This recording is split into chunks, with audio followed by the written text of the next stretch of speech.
what's going on. So this question was, what was Sade's peak in prime? You know, Helen Dew, who was the lead singer of the band Sade, because it's a collection, but as the lead vocalist and what she's done, burst on the scene pre after the new romantic era, kind of offshoot of Spandau Ballet and go in that direction, but with a smoothed out vibe, which some people call cocktail lounge music, which it pretty much ushered in a new era of style in the music. And, you know, at that particular era and juncture in the early 80s, mid 80s to late 80s, Sade put out like three records, fourth album in 92.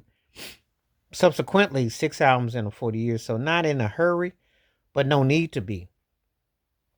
Got arguably the most devoted fans of any artist I can think of because musically do what they want to do. She's really no hurry and it's work.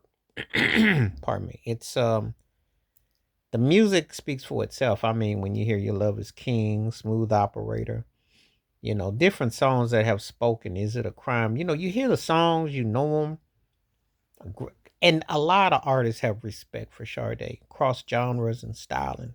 You know, one of the most important, impactful artists that when you talk about the best or something, and people got to be very careful what they say about Sade because the Sade fans ain't no joke.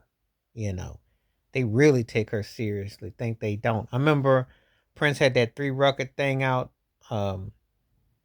They had in Target. It was like '09, and he had a protege named Bria Valentine.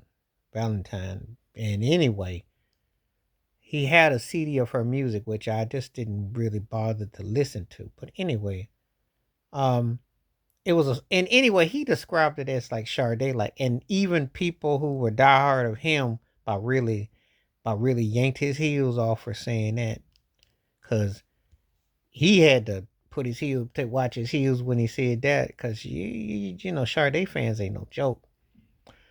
But I think that in all honesty, I'd say like that 84 through 92 era was the peak and prime. I think that those records were huge then. I mean, that was where it really. And I will tell you this: in the world of R&B, if you couldn't be Anita Baker, you wanted to be Sade, because you sure as heck weren't gonna be Whitney Houston. But if you were trying to like be smooth and that was the way to go. And she had an incredible ability to connect, an incredible ability. Because when I listen to Sade's music, I mean, again, I wasn't like blown away by her per se, and sometimes my grandma used to always say, "Shit girl sings blue notes," and you could say that, but it definitely was no one else could put what was doing what she was doing. That's what made it so cool. You can't imagine an era where you don't have 99 copycats, but when Sade blew up and did her thing, she won a one.